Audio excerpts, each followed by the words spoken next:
In today's video, I'm going to talk about the songs from Show Me the Money 10, episode 6. So the first song I heard on this episode was Memories of You and I. I watched these videos out of order, so I don't know which order they came on the episode. But anyway, that was the first song I heard, and that song is from team Yumdda and Toil, and it has Samyuko Lit, Kunta, Basic, Kwang Ji-sung, Song Min-young, and this song has a pop punk type of vibe to it.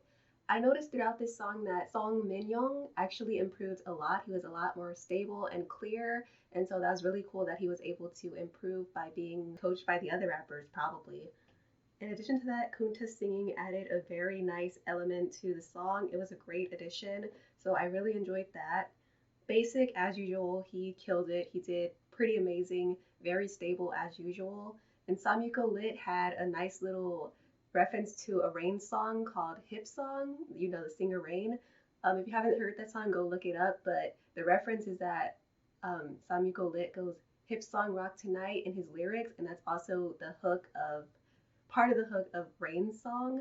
So I really enjoyed that element to it. Overall, this was a pretty good song. It was very solid and I definitely enjoyed it. So on to the next song. The next song is called Troubles and it was by team Zion.T and Slom. And this song featured Dawn Mills, North Face God, Kaki, and HS. Again, this song was kind of pop punkish as well. It was a very nice song and Sokodomo and North Face God definitely stood out to me on it. But it was kind of my least favorite song in the episode. It wasn't bad. It was still a good song, but it wasn't my favorite. So this song was called Wake Up, and it was by Team Gaeko and Code Kunst, and it featured Sins, Real Goat, An Byung-un, Taber, and Gwangil-jo. And this song had more R&B and jazz elements to it. I really liked everybody's verse on the song, but in particular, the person who stood out was Taber, obviously. His singing brought a very nice element to the song, and he made it a lot more unique, which was definitely appreciated. And again, overall, this was a very pleasant, very good song. I just want to mention, as far as Gwangil-jo's verse, he definitely reminded me of Justice a lot. It's not really a bad thing, but it's definitely something that I noticed. And yeah, that's pretty much it about that song. So the final song was by the team Mino and Gray, and that team has Unofficial Boy, Mud the Student, Bio, Anand Delight, and Jiguin. And this song as well had some jazzy elements, but it also had a lot of different elements to it as well. It's a very dynamic instrumental, and while it was a very good song and I enjoyed it, everybody's verse was pretty solid and good, but nobody in particular on this song really stood out to me. So overall, I think every song from this episode was a very stable, good, enjoyable, pleasant song. I don't think any of the songs were particularly bad. I did like some more than others, but I'm just kind of conflicted because looking at the songs from this episode, I think that they were all pretty B-side-ish. They were just kind of songs that would be on an album that are very good, but they're not like the lead single type of song. And I think for this episode, usually the songs that the producers put out are the songs that would be lead singles. And that's not really what I got here. None of them are too impactful or too interesting and anthemy, which is usually what people expect from this round. And I didn't mention this in my last video. This is one of the reasons why I'm going to stop doing the top contestants video, and that's because these contestants are there's definitely a gap in skills, and I didn't start to realize that until later on as I got through the series. It's not like Show Me the Money 9 where everybody's like incredibly talented in technical wise and they're all very evenly matched. There's definitely some on this season who are very top tier and all-arounders, full packages. Then there's some people who are in the middle who are technical, but not all the way. They're not at their full form.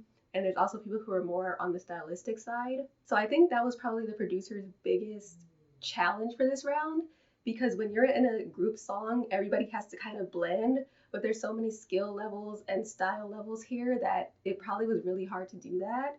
And so they actually did that very well. I'm surprised at how well everybody blended in. But the trade-off to that is when you blend everybody together, they kind of come from their sides and into the middle. So it's kind of like everybody's uniqueness and whatever made them good and interesting on the show was kind of neutralized a little bit. So to me, none of these songs really stood out, and that's why they had the B-side-ish type of thing going on. And I just felt like you could give any of these songs to any of the teams, and any group could do any of these songs. So again, nothing was really unique about them. And I feel like usually on Show Me the Money, every song is kind of different and distinctive to each team, but I didn't get that here. So overall, my favorite song out of all of them was Memories of You and I thought it was very catchy compared to the other songs. I will give it the credit that usually in this round, there's a song that I don't like really at all and I would never want to listen to again. But for this round, I think every song was pretty solid. It's just that none of them were really unique. I honestly don't really remember them, and that's weird because usually I don't listen to these songs that much. I try to listen to them like maybe once or twice, but here I watched the full version on YouTube as well as the edited version that Mnet uploads. And I think I may have watched those twice. And then once the studio versions actually came out, like an hour and a half ago, I listened to those. And yeah, these songs kind of like blend together to me. They don't, nothing super memorable about them. Again, I don't think any of them were bad. They were definitely very well made, and I'm very surprised they were able to blend all these different skill levels and uniqueness, like Mud the Student and Unofficial Boy, Kunta, all these Tabber, all these different crazy styles. I'm surprised they were able to do that well. But in general, I just expected more anthem-y songs. But that's all I have to say for now. Thank you for watching this video. Please watch my other videos and give this one a like. I will see you in the next one. Bye.